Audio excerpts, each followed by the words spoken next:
호르무즈에 무슨 뭐 군함을 보내다 이런 말도 안 되는, 제가 봤을 땐 정말 우리가 일으킨 전쟁도 아니고 미국이 완전히 지금 부당하게 일으킨 전쟁인데, 제가 봤을 때는 약간 포스트 아메리카를 좀 준비를 해야 된다 진짜. 케이팝의 어떤 샤머니즘적인 요소가 있다는 거는 굉장히 사람들이 빨리 간파를 한 거죠.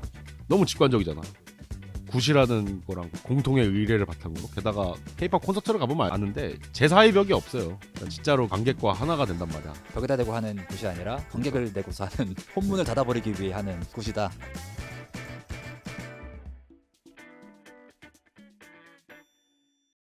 프란시스 푸쿠야마가 얘기했었을 때에 얘기했던 그 이제 미국식으로 다 전 세계가 될 것이다라는 그 세계관이 무너지고 러시아가 새롭게 제시하고 있는 어떤 반서방주의적이고 신유라시아주의적인 어떤 세계관이 발흥함으로써 우크라이나에서도 이런 갈등이 생기고 이란에서도 이런 갈등이 생기는 것처럼 보여집니다. 가장 큰 층에서 봤을 때는.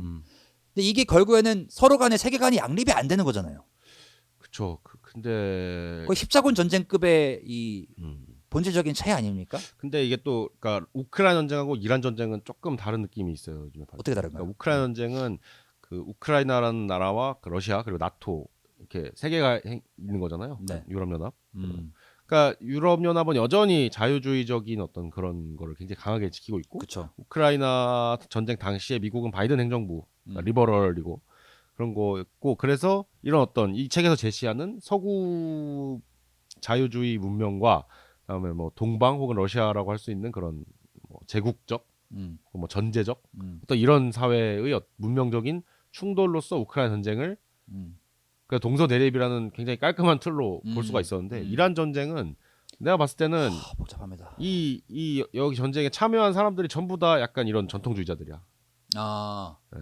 이란도 그렇고 그래서 지금 미국도 마찬가지고. 이스라엘 뺄 수 없죠. 이스라엘 이스라엘, 미국, 네. 트럼프 행정부, 그다음에 네. 이스라엘, 그다음에 이란, 뭐 이런 나라들이 네. 지금 다 종교와 네. 공동체의 언어로 이 전쟁을 계속하고 있단 말이죠. 정말 놀랍게도 자유주의와 민주주의의 언어가 완전히 상실됐습니다. 진짜. 실종됐습니다. 어, 이 이라크, 아프가니스탄까지만 해도 안 그랬거든요. 그럼요.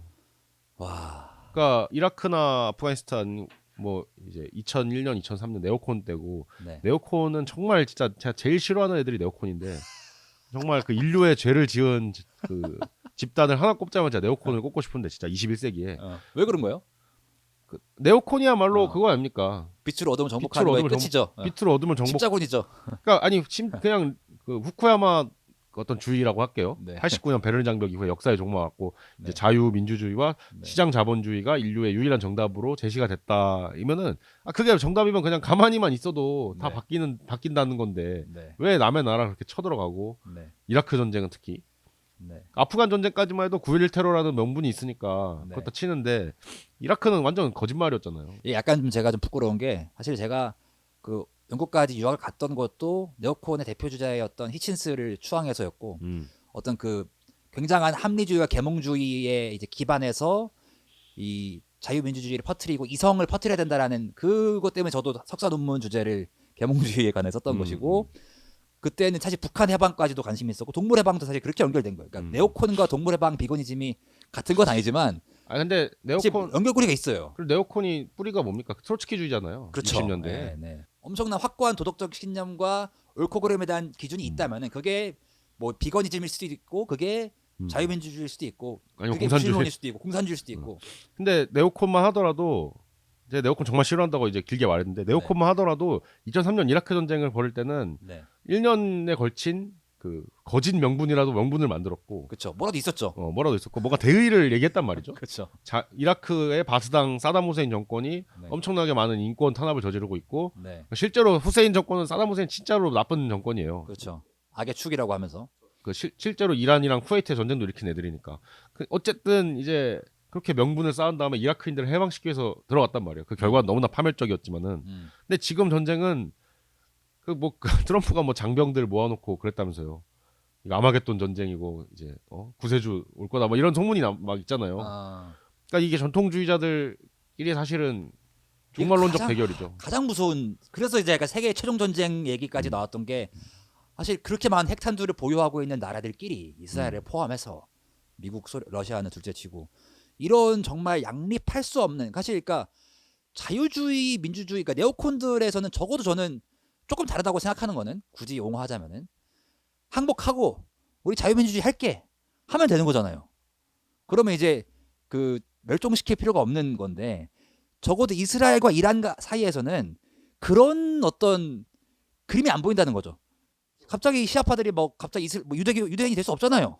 그렇죠. 전혀 했었고 그리고 아까 저는 뭐 그 이란 측의 어떤 대의 명분이 좀 많다는 입장인데 네. 뭐 정권이 이제 시위대를 좀 굉장히 학살 내지는 뭐 유혈 진압이라 할게요. 한 거는 굉장히 이제 슬프고 잘못된 일이지만은 어쨌든 이란 측에서는 기본적으로 이란이 대의 명분의 가장 핵심은 팔레스타인 해방이에요. 그것만큼은 너무나 이제 사실 인류가 묵과할 수 없고 묵과해서는 안 되는 그렇죠. 명분이기 때문에 이란이 그 점에 있어서는 이제 약간 아, 그 뭐랄까 그 내부적인 어떤 탄압이나 뭐 인권 침해, 뭐 여성이든 성소수자든 그 수많은 어떤 그런 거에다가 막 환경 파괴도 이란 정권이 엄청 많이 저지르거든요. 자본주의에 대한 그게 있어가지고 그럼에도 불구하고 팔레스타인 해방을 위해서 가장 이제 헌신을 우리가 했다라는 것만으로도 이란에서는 뭔가 이제 명분이 이제 생기는 건데, 네. 근데 이들이 그러면 팔레스타인 해방이라는 걸 포기할 수 있을까요? 시아파 혁명 정권이 포기할 수 없죠. 절대 포기할 수 없죠. 게다가 이거는 솔직히 정당해 내가 봤을 때는. 그러니까 이스라엘은 또 쟤네들이 있는 한 자기네들은 해안가로 몰려갈 것이다. 그런 어떤 실존적인 두려움을 떨칠 수 없는 것이고. 이스라엘은 수세적인 입장에서는 우리가 우리가 홀로코스트를 피해서 이 가나안 땅에 왔는데 네. 이 아랍 애들이 우리 맨날 너희들은 여기에 살 권리가 없어라고 한다면서 이거는 논쟁이 또 있어. 아랍 애들은 그런 말 했단 적 없다는 말도 되게 많고 어쨌든 이스라엘 애들은 그렇게 생각한단 말이죠. 그러면서 이 팔레스타인 땅을 1967년에 3차 중동전쟁 때 불법 점령을 하잖아요. 네. 이거 아무도 얘기 안 해. 진짜 그 국제적으로 완전 불법 점령인데 가자지구랑 서한지구에 대해서 그렇죠. 물론 팔레스타인 운동 하시는 분들은 너무 잘 알겠지만 그러니까 그거를 이제 하면서 정착촌을 막 야금야금 밀어넣고 있잖아요. 아랍 사람들 땅을 뺏어가면서. 이거 근데 이제 얘들을 이제 사회과학에서 약간 합리적인 언어로 이걸 설명하려면은 막 현실주의 국제정치 이런 얘기하면서 이스라엘이 안보 불안이 굉장히 강하고 그다음에 국토가 작기 때문에 전쟁이 났을 때 이거를 종심이라고 하는데 군사용어로는 그 국토의 이제 깊이를 더해야 되기 때문에 불법적인 거 알면서도 팔레스타인 땅에 대해서 계속해서 이제 그거를 확보를 해야 된다는 게 이제 얘들의 건데 요즘 보면은 그것도 아닌 것 같아. 그냥 진짜로 이스라엘 정치에서는 자기들이 신으로부터 이 땅을 약속받았고 맞아요. 이 땅으로부터 돌아와서 이 팔레스타인 사람들 쫓아내고 여기를 완전히 유대인들의 어떤 그 에레츠 이스라엘이라죠. 이스라엘 땅으로 만드는 것이 이거는 신성한 사명이다라고 생각하는 것 같고 그래서 사실 이게 전쟁이 끝날 수가 없고 팔레스타인 문제가 진짜 그렇게 힘든 것도 물론 이스라엘이 그 미국을 좌지우지하고 있기 때문이기도 하지만은 이스라엘 애들이 진짜로 딱 그런 생각을 진짜로 믿으면서 그런 걸 하고 있는 게 사실 더 무서운 거죠. 이스라엘도 그렇고 이란도 그렇고 사실 그렇게까지 오르토덕스한 그 순교를 그 불사할 그런 원리주의자들이 소수라고 계속 생각을 해왔는데 지금은 그들이 두 나라에서 다 주류화가 되어가고 있다는 그 느낌이 들거든요. 그래서 정말 슬픈 거는 전쟁이 지속되면 지속될수록 더 그렇겠죠. 그 사람들이 더 주도권을 잡는 것은 물론이고 그런 사람들 수가 많아지죠. 내 가족이 지금 피를 봤는데 어떻게 이거를 멈춰? 이 믿음은 정당해야 되는 거죠. 그런 상황에서 그 뒤를 봐주고 있는 미국과 러시아 두 나라조차도 문명적으로 미국은 자본주의, 러시아는 공산주의라고 생각했던 어떤 서구 근대성에 기반한 계몽주의적인 어떤 과학과 합리에 기반한 그 이데올로기를 가지고 있었던 체제들조차도 미국은 뭐 기독교를 뿌리로 한 그리고 인종적인 어떤 공동체를 뿌리로 한 신전통주의로 귀환하고 있는 것이 최근에 들어서 보이고 있고 러시아는 그거를 30년 전부터 진행을 해왔다. 좌충우돌 하면서. 좌충우돌 하면서 해왔다라는 지금 진단인 건데 그러면 여기서 K를 한번 생각해야 됩니다. 그렇죠. 호르무즈 해협에 지금 뭐 이지스 구축함을 보내야 되나 말아야 되나 뭐 청해 부대가 어떻게 해야 되나부터 시작해서 지금 굉장히 많은 실질적인 고민이 우리 같은 조선인들한테는 놓이는 것 같고 그거를 사실 하라고 병한쌤이 저희 같은 사실 좀 낯설었던 어색했던 그 좌범선 우명묵과 조선일보와 한겨레 세교관을 미리 만나서 좀 통합하라는 과제를 주셨어요. 그래서 일주일 동안 저희가 1년 동안 매주 만나서 이런 그 탁상 공론을 그때는 펼쳤었는데 그때는 탁상 공론이었던 게 지금은 진짜 현실이 되어서 그러게요. 어마어마한 지금 무게감과 책임감과 뭐랄까 불안감을 느끼게 되는 것 같은데 그때도 저희의 이제 노선 투쟁이라고나 할까요? 가 아까 잠깐 명목 얘기했던 아테네와 스파르타로 그 귀결되는 그 펠로폰네소스 전쟁으로 돌아가게 되는 대륙과 해양 간의 세계관인 것 같아요. 이게 인류사를 크게 공부하면은 아무래도 대륙과 해양 간의 그 본질적인 차이를 보게 되는 것 같거든요. 그때 저는 말씀드리자면은 저는 이제 해양파였고 저는 태평양 문명을 주장하는 지금의 이제 근대 문명을 정의하는 대서양 문명 이게 공식적으로 이번 다보스 포럼을 통해서 끝난 것 같아요. 이번에 핀란드 대통령이 아틀란티즘은 끝났다라고 스톱이라고 하는 핀란드 대통령이 미국이 상징했던 그 대서양 문명은 끝났다. 우리는 분가하겠다라는 선언을 했고 그럼 거기에서는 우리가 신유라시아주의로 돌아가는 그러니까 러시아가 점점 그쪽으로 가고 있다고 했는데 한반도도 우리도 바이칼에서 왔던 이 샤머니즘 유목민족의 후예로서 이 대륙의 중국과 러시아 쪽으로 새로운 어떤 문명을 같이 표방해야 된다. 주의가 있는 것 같고 저희가 그때 명목이랑 얘기했었던 거는 새로운 어떤 태평양 문명을 만들어 보자. 파시픽한 태평 성대를 가져올 수 있는 새로운 태평양 문명의 동지들을 일본과 대만을 포함한 동남아시아와 호주까지 그리고 미국의 서안 캘리포니아까지 포함해서 한번 상상해 보자. 남아메리카의 어떤 또 그 서안까지 생각을 해보자라는 굉장히 어떻게 보면은 그 공상과학 영화와도 같은 상상을 그 당시 펼쳤던 기억이 나는데 지금은 굉장히 긴급해진 것 같아요. 그렇죠. 이란 전쟁에서 드러난 거는 결국에는 그 뭐랄까 일단은 지금 동남아시아 국가들이 에너지 수급이 굉장히 지금 어려워졌어요. 남아시아 국가들이 호르무즈가 막히고 이란이 이제 에너지를 약간 그 전략적인 레버리지로 쓰게 되면서 우리도 사실 죽을 맛인데 그쵸. 유가 오르고 그래가지고 쿠바는 심각한 것 같더라고요. 쿠바는 이거는 또 미국이 사실은 또 범죄적인 어떤 봉쇄를 하고 있으니까 또 그 다른 문제지만은 그 남아시아나 동남아시아 같은 경우에는 그냥 유가가 올라가지고 지금 농민들이나 뭐 일반 서민들 굉장히 힘들고 사실은 또 비료 산업이 지금 되게 뉴스에 많이 나오고 있거든요. 그 중동 지역이 에너지가 많기 때문에 글로벌 비료 공급망에서 굉장히 중요한 데였는데 어쨌든 인구가 이렇게 팽창을 했고 먹고는 살아야 되고 그럼 당연히 화학 비료는 이게 없으면 굶어 죽는데 사람들이.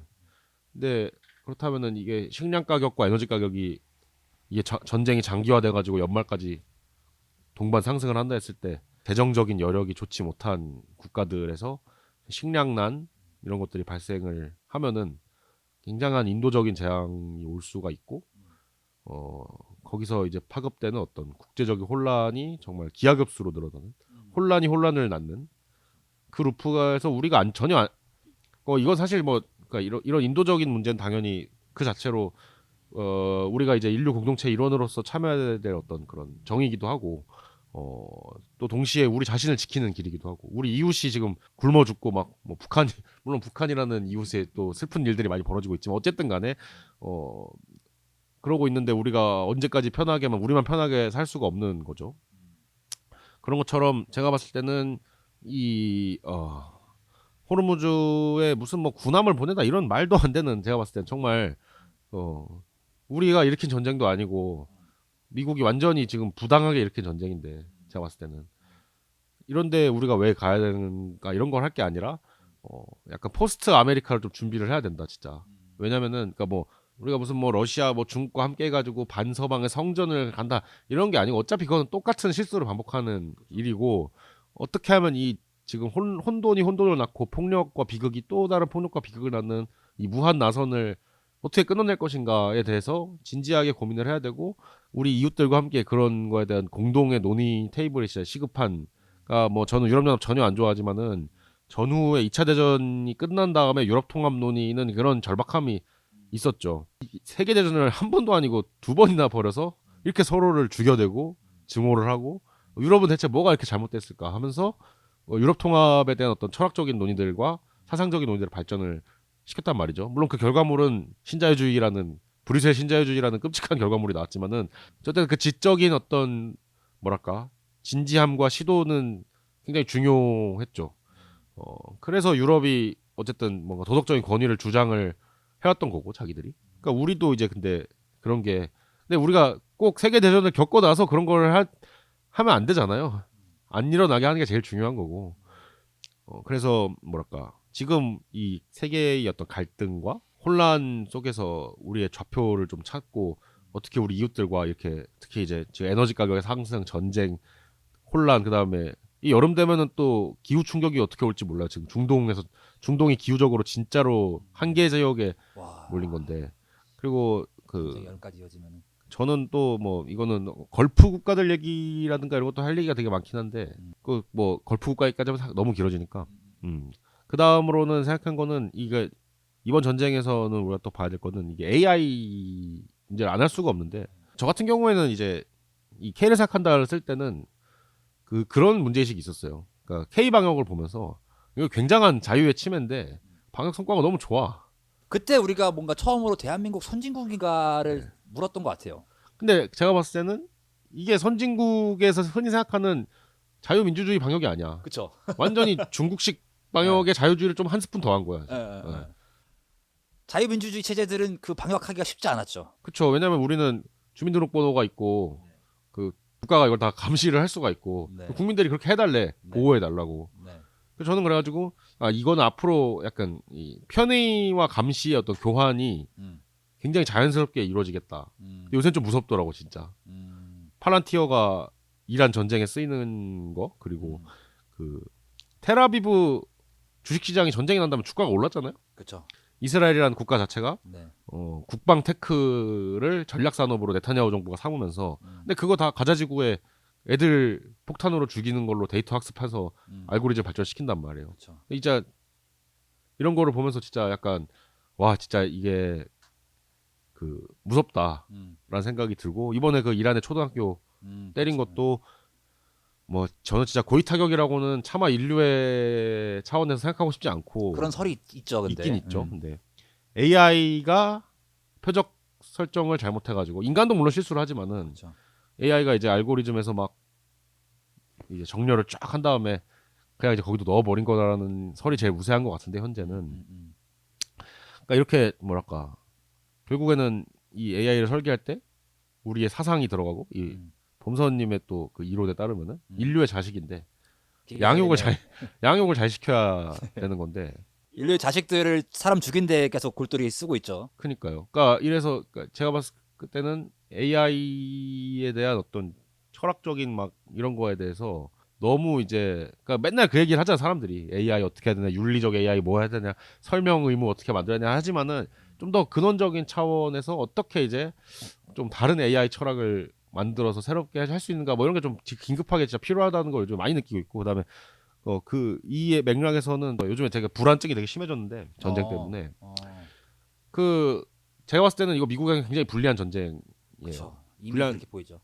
불리한 전쟁이고 유가 상승이 장기화가 됐다고 쳤을 때는 미국 사회 여기 미국 살아보셔서 알겠지만 미국인들에게 가스 스테이션은 너무나 중요한 거잖아요. 모든 미국인들의 삶이 그걸 중심으로 조직이 되잖아요. 그렇죠. 근데 유가가 이렇게 장기화되고 안 그래도 지금 미국의 일반 서민들 물가 올라가지고 살기 힘들 때 거기 더 오른다 했을 때 게다가 지금 아이스 사태 뭐 온갖 미국 사회 지금 정치적 양극화와 혼란 그다음에 극단주의에 바로 이런 것들이 하고 있는데 미국에서 유가 상승과 뭐 정치적 극단주의 문제 그리고 아이스를 비롯한 정부가 후원하는 어떤 거의 뭐 준사조직 수준의 무장단체들 이런 것들이 뭔가 혼란을 야기한다 했을 때 그러면은 미국 사람들이 그 혼란을 계기로 팔란티어한테 모든 권한을 반납하고 그냥 감시국가 해주세요라고 물론 미국인들은 뼛속까지 그 또 자유 정신이 있는 사람들이 많기 때문에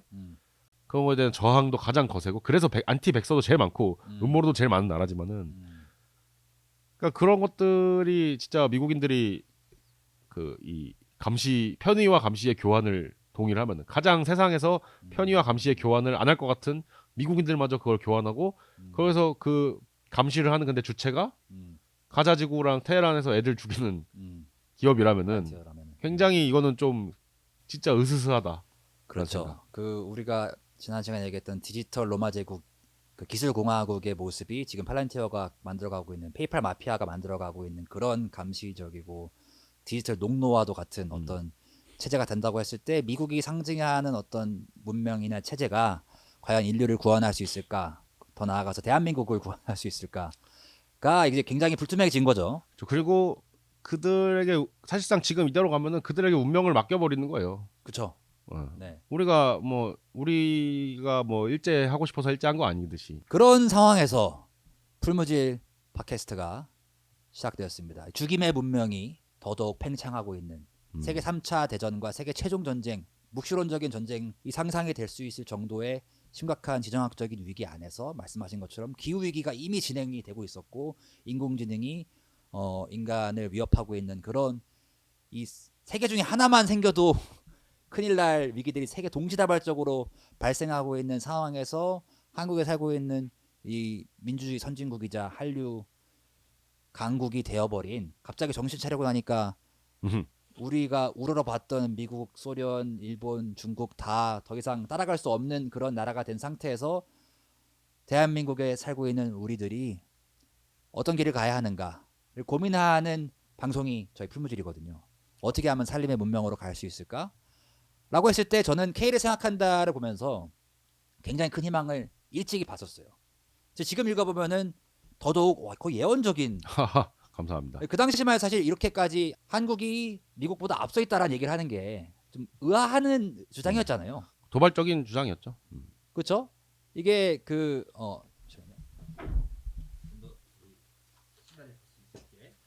이 K를 생각한다에서 말씀하셨던 것이 한국에서 일어나고 있는 이 그 디지털 현상, 그때 뭐 노무현 현상이 트럼프 현상을 먼저 내다봤다. DC 인사이드가 레딧보다 앞서 있다. 뭐 싸이월드가 페이스북보다 앞에 있다. 이런 정도의 어떤 진단에서 생각했을 때 이미 한국에서 일어나고 있는 현상이 다른 나라에서 일어나고 있는 현상을 예고한다. 지금 어떻게 보시나요? 지금 한국에서는 약간 조금 사람들이 좀 지친 것 같아요. 그러니까 제가 여기서 특히 90년대생 파트에서 주목했던 거는 인터넷이 만들어낸 어떤 그 신자유주의와 세계화 인터넷의 결합으로 만들어낸 정신건강의 위기를 얘기를 한 거죠. 네. 근데 역설적으로 그 위기가 위대한 한류를 만들어냈다는 거고. 그렇죠. 근데 이제 사람들이 조금은 그렇게 막 뭐랄까 SNS에 자기를 전시하고 서로 죽일 듯이 싸우고 이런 거에 대해서 좀 많이 지친 것 같아요. 제가 봤을 땐 그 인터넷에서 나타나는 갈등의 양상도 물론 여전히 갈등이 많고 한국 인터넷은 정말 맨날 증오의 연쇄 전선이지만은 전성기였던 한 5년 전 이 책이 나올 무렵인데 그때에 비하면은 사람들이 진짜 좀 약간 탈진한 느낌? 정말 이제 싸울 기력도 없다. 불안해할 기력도 없고 그쵸.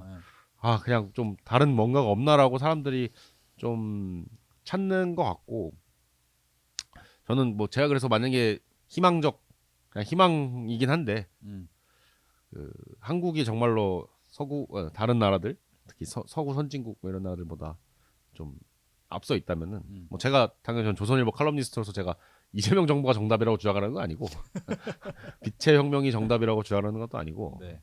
제가 주장하고자 하는 거는 이 정체성이라든가 불안이라든가 SNS와 심리적 우울이라든가 이런 것들에 사람들이 지쳐서 나가 떨어져서 이렇게 갈등이 좀 잠잠해지는 것이라도 이 다른 세계에서도 이런 정도의 약간 진정 효과가 있으면은 그나마 우리가 새로운 어떤 질서를 만들고 새로운 어떤 문명과 삶의 가치와 어떤 기준과 철학을 만드는 데 있어서 약간 휴지기를 좀 갖는 여유가 필요한데 근데 이게 모르겠습니다. 지금 이 전쟁까지 나버리니까 이거는 갈등이 폭발을 하면서 이미 그러니까 그 한국에서 이게 일어났으니까 서구에서 이게 일어났다는 지표를 삼기가 참 좋았던 시절이 있었는데 코로나 방역 이후에 이제 어떻게 될까 진짜 이젠 정말 언노운즈 알지 못한 것들이 폭발을 할 때 이거가 어떻게 될까 정말 모르겠고 그냥 소망이 있다고 아까 말했듯이 한국이 지금 다들 지쳐서 떨어진 것처럼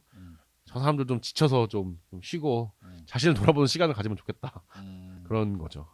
그 근본적으로 이 서구 근대성이 갖고 있는 그 문제가 이병헌 선생님은 외롭잖아요 라고 하셨고 그거를 뭐 소외와 단절이라고 할 수도 있고 공동체의 붕괴라고 할 수 있고 정신 건강의 어떤 피폐라고 할 수도 있겠지만 마음이 안 좋다잖아요. 그쵸.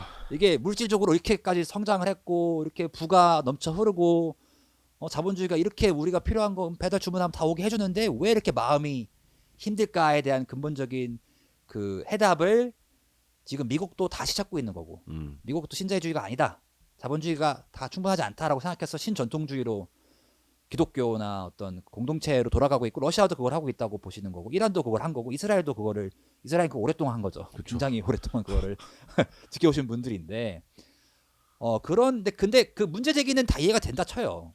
러시아의 마음도 이제 명국님을 통해서 좀 알게 됐는데 근데 그들 제시하는 해답이 인류 보편적이지 않다는 게 전 아 그렇죠. 근본적인 문제인 것 같거든요. 이게 서로 간에 양립이 불가능하게 되니까 전쟁을 하게 되잖아요. 그렇죠. 그러니까 저는 이제 신전통주의라고 제가 얘기하는 어떤 네. 그 전통과 공동체를 개인보다 좀 앞에 세우고, 그다가 이제 최근에는 그걸 기술적인 어떤 거랑 결합하는 어떤 거에 대해서 그렇죠. 뭐 그거 자체는 저는 진지하게 그럼 자꾸 인류 공동체가 그런 방향으로 가고 있는 것 같고 진지하게 그거에 대해서 우리도 응답을 해야 된다고 생각하는데, 근데 문제는 말씀하신 게 정확합니다. 기본적으로 우리를 정의하는 데 있어서 타자가 굉장히 많이 작용을 하기 그렇죠. 때문에 네. 이것이 폭력적인 형상으로 나타나면은 네. 이스라엘이 팔레스타인에 저지르는 어떤 음. 그것도 걔들의 유대 경전에서는 그게 아주 정당한 거래. 그렇죠. 이런 거를 우리가 맞다고 할 수는 없잖아요. 그러면 네. 안 되잖아요. 어떻게 하면은 그래서 이 나와 나를 둘러싼 이 저는 되게 민족주의자로서 저는 한국 조선 민족 정말 사랑하는데 우리 민족이라는 어떤 그 아이덴티티 정체성을 지키면서도 배타적이지 않게 하는가 그에 대한 답도 우리가 우리 아시아 이웃들과 한국이 진지하게 고민을 해야만 하는 것 같아요.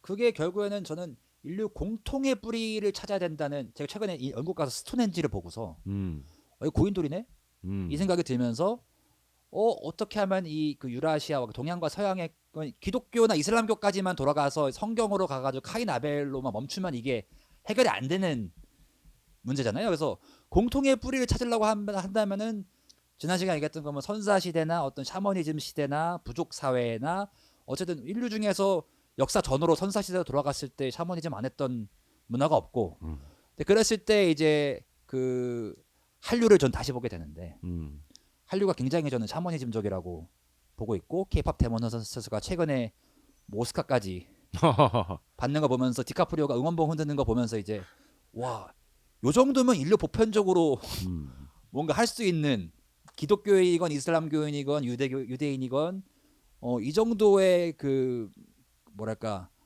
멋있게 빵댕이 흔들면서 노래하면서 그 희망적인 그 골든 노래 얼마나 그 희망적입니까? 그렇죠. 서사가 그 누구든 공감할 수 있는 서사잖아요. 그렇죠. 이재님의 이야기가 거기서 저는 뭔가 뭐 이것도 망상일 수 있지만 희망적인 어떤 그 표시를 보는데 K를 생각한다 쓰실 때 사실 그런 얘기 하셨었어요. 한류의 어떤 영성. 그 뭐 거기 책에서 자세하게 하진 않으시지만 이제 저와 얘기하셨을 때 보통 그런 가능성 보셨는데 요즘은 어떻게 보시는지 한류의 흐름이나 저는 항상 케이팝도 오타쿠로서 팬으로서 계속 보고 있는데 뭐 근데 케이팝에 대한 특히 이론들을 좀 공부를 더 해서 뭔가 좀 준비하고 언제나 그게 과제긴 한데 그게 또 다음 책 준비하고 있네.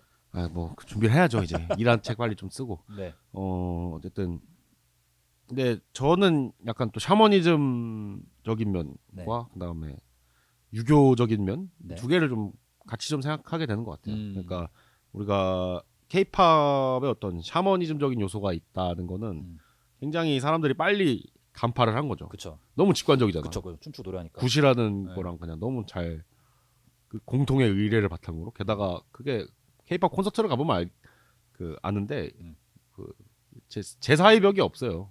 그러니까 진짜로 그 관객과 하나가 된단 말이야. 그렇죠. 네.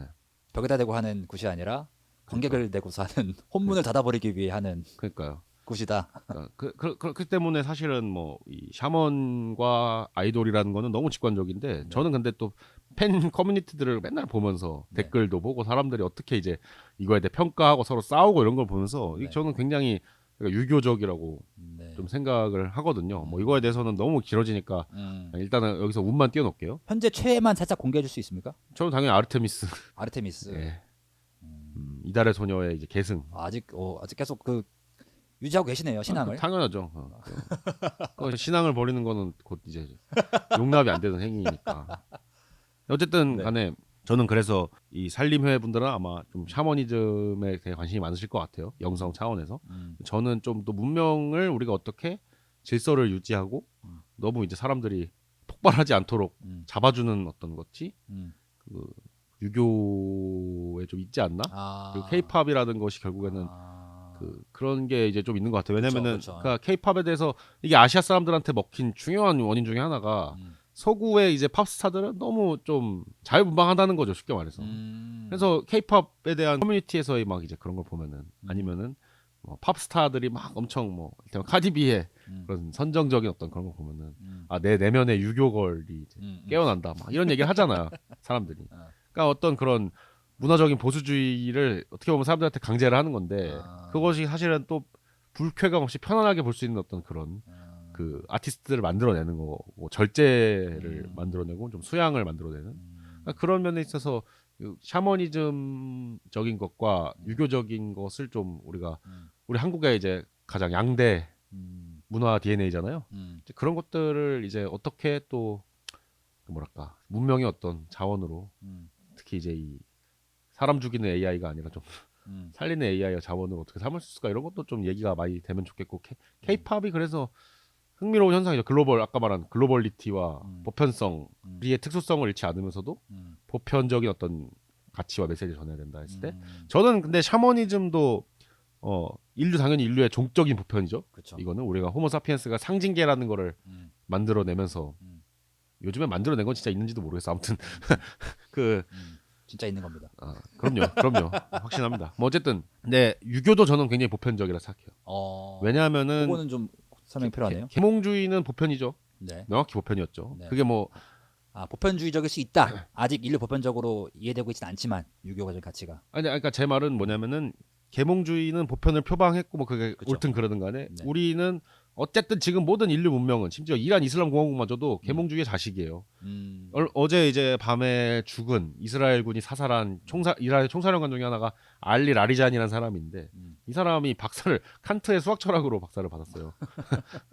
그 사람 그런 정도로 계몽주의와 서양 근대성은 사실은 그렇죠. 뭐 우리가 비판을 하지만은 우리를 떼어낼 수 없는 다 수혜를 인류의 입었죠. 그거고 근데 제가 봤을 때는 계몽주의의 상당히 그 근원에는 유교가 있거든. 중국 유교가 있거든. 그쵸. 문명 교류 과정에서 그 라이프니츠가 이제 뭐야 그 음양이랑 그 역경 같은 거 보면서 뭐 이진법 생각하고 모나드 생각하고 한 것처럼 중국의 과거제를 보면서 와 이런 선진적인 제도가 있어라고 했던 것처럼 그렇기 때문에 저는 그러니까 이 계몽주의를 완전히 폐기할 게 아니라 계몽주의의 어떤 보편적인 가치와 인간 해방의 어떤 그런 그리고 인간을 더 나은 존재로 만들어야 된다는 그런 긍정적인 것들을 다시 회복하려면은 그 계몽주의의 어떤 여러 근원 중에 하나인 그 유교가 또 다른 또 보편성을 제공할 수 있지 않을까. 전 얘기하시면서 좀 결론적으로 드는 생각이 K가 왜 이렇게 대단한가? 한국이 어쨌든 새로운 어떤 인류 보편적인 미래의 길을 제시할 수 있을까? 살림의 문명으로 가는 그런 질문에서 가장 근본적인 지금 뭐랄까 분석은 한국이 묘하게도 말씀하신 것처럼 구세 그 카오스적인 면과 유교의 어떤 코스모스적인 혼돈과 어떤 질서를 절묘하게 섞을 수밖에 없었던 굉장히 큰 압력 속에서 오래 있었던 것 같아요. 사실 그래서 인간들이 다들 스트레스가 큰 거죠. 엄청난 스트레스를 받는 이유가 우리 안에 엄청난 흥이 있으면서도 엄청난 또 우리가 군대에서부터 시작해서 그 전에 유교 질서에서 받았던 그 질서를 유지하려고 하는 압박, 강박과도 같은 어떤 그런 것이 내재해 있고 그걸 통해서 말씀하셨던 것 같은 대륙 문명의 어떤 그 특성들과 해양 문명의 특성들을 한반도가 항상 지정학적으로 이 그 사이에 껴 있어서 그렇죠. 그 항상 침략을 당하고 식민 지배를 당했던 거잖아요. 미국으로 일본으로 상징되는 해양 문명과 중국과 러시아로 상징되는 이 대륙 문명의 사이에서 그 모든 지배를 다 받으면서 이거를 어떻게든 섞어 놨던 건데 그게 이제 지금 터지고 있는 듯한 느낌이고 이게 저는 뭐 지금 얘기 들었던 러시아의 어떤 그 신유라시아주의적인 것이나 지난 시간에 얘기했던 미국의 어떤 그 신로마주의적이라고 할까요? 어떤 그런 그 회귀보다는 그나마 덜 배타적이고 더 희망적인 어떤 가치인 것 같고 그래서 아마 한류가 요새 미국인들도 할리우드 콘텐츠 보는 게 신물이 나서 이 K 콘텐츠 보는 거잖아요. 그렇죠. 이거는 뭐 러시아도 한류가 좀 인기가 있나요? 아 굉장합니다. 아 그래요? 예, 굉장합니다. 어. 모스크바의 이란은 이란은 말할 것도 없죠. 거기 어. 주봉 시청률이 90%가 나왔었는데. 와. 그 이란의 혁명광장이라고 이제 그 메이던의 엥겔럽 그다음에 키어번의 엥겔럽 혁명거리 있는데 네. 거기 가면은 82년생 김지영을 팔아요. 어. 번역본이 있어가지고 페르시아어로. 와. 그리고 듣고 싶지만 떡볶이가 먹고 싶어도 페르시아어 번역본이 팔리고 뭐 케이팝은 이미 뭐 엄청난 수준이고 한국 뭐 소설이라든가 뭐 음식이라든가 이런 거 굉장히 인기 좋습니다. 이게 진짜 저도 이게 그러니까 아직도 익숙해질 때가 됐는데도 저희 같이 그 식민지 치하에서 오래 살았던 조선인들의 입장에서는 적응하는 시간이 걸립니다. 근데 이제는 그럴 때가 온 것 같고 저도 어제 바로 촬영하기 어제 포르투갈에서 어떤 그 분한테 한국어 편지를 받았어요. 한국사 전공을 하고 싶다고 자기가. 야. 근데 역사 책을 써줘서 너무 감사하다는 말을 정말 한국어로 받았는데 이게 너무 어색한 감각인 거죠. 근데 이제 그런 시기가 됐고 이제는 우리가 사실 이 풀무질 팟캐스트에서 만드는 이야기들도 이 삶의 문명으로 가는 길도 굉장히 많은 우리가 모르는 사이에 많은 다른 나라의 대한민국만의 이야기가 아니고 전 세계적인 어떤 그 이야기가 될 수 있다는 바람으로 오늘 임명묵 저자님을 모셨고요. 마지막으로 지금 저희가 공통적으로 드리는 질문이긴 한데 뭐 두 책을 다 사실 저희가 뭐 더 많은 책들 쓰셨지만 요즘 시기에 가장 지금 그 뭐랄까 공명하는 책이라고 생각해서 선정해 두었는데 이 두 책을 지금 읽어야 되는 이유를 한번 명목님께서 저자분들께 한번 말씀해 주시면 좋을 것 같습니다.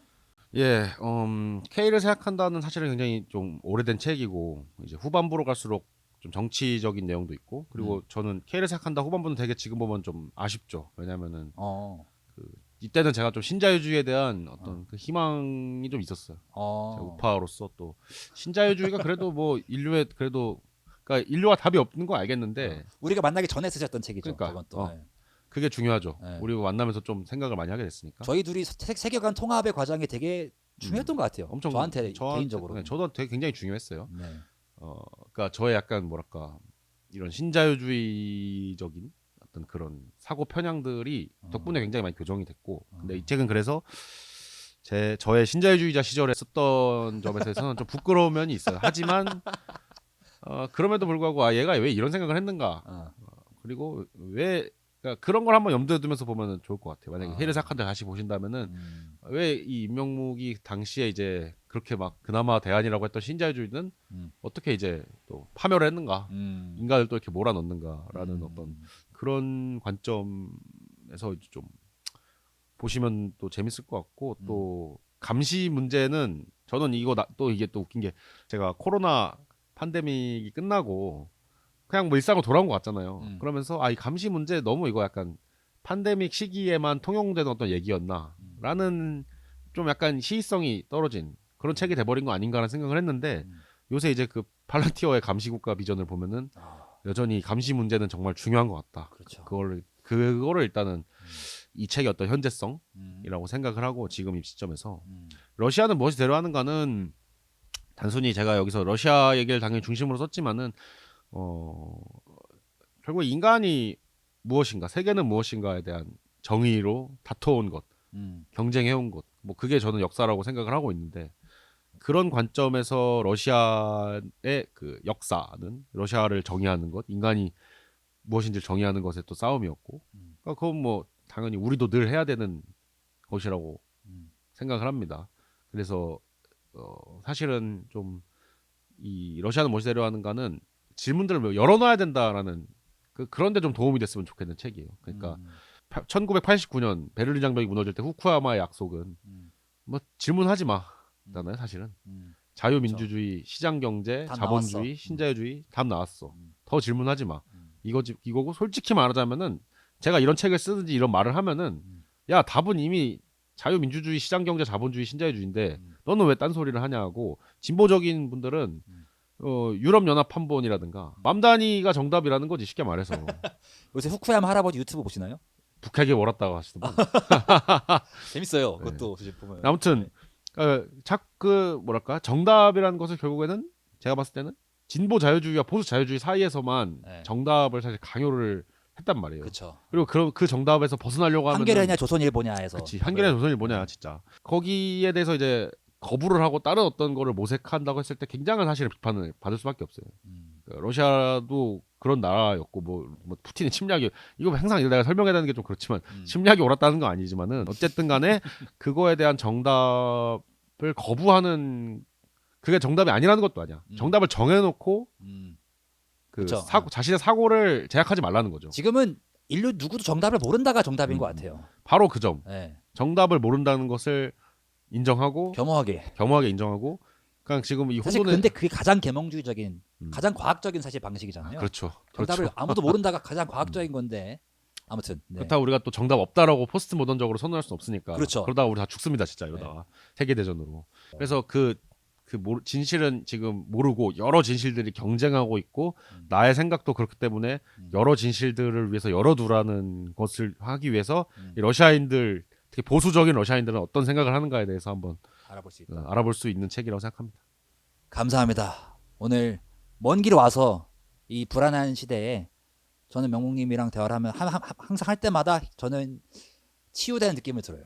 희망을 받는 느낌이 들고 우리가 세계관을 한겨레와 조선일보가 세계관을 통합할 수 있다면은 인류도 할 수 있지 않을까라는 그럼요. 헛된 희망을 좀 가져보는데 앞으로도 가끔씩 오셔서 네. 이렇게 희망을 주시면 좋겠습니다. 감사합니다. 감사합니다. 살림이 여러분, 풀무질 유튜브는 살림이들의 후원과 구독과 좋아요와 공유로 이어가고 있습니다.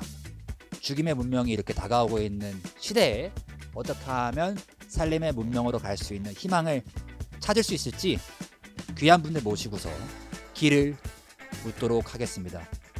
구독, 좋아요, 알림 설정, 그리고 살림이 후원까지 부탁드리겠습니다. 고맙습니다.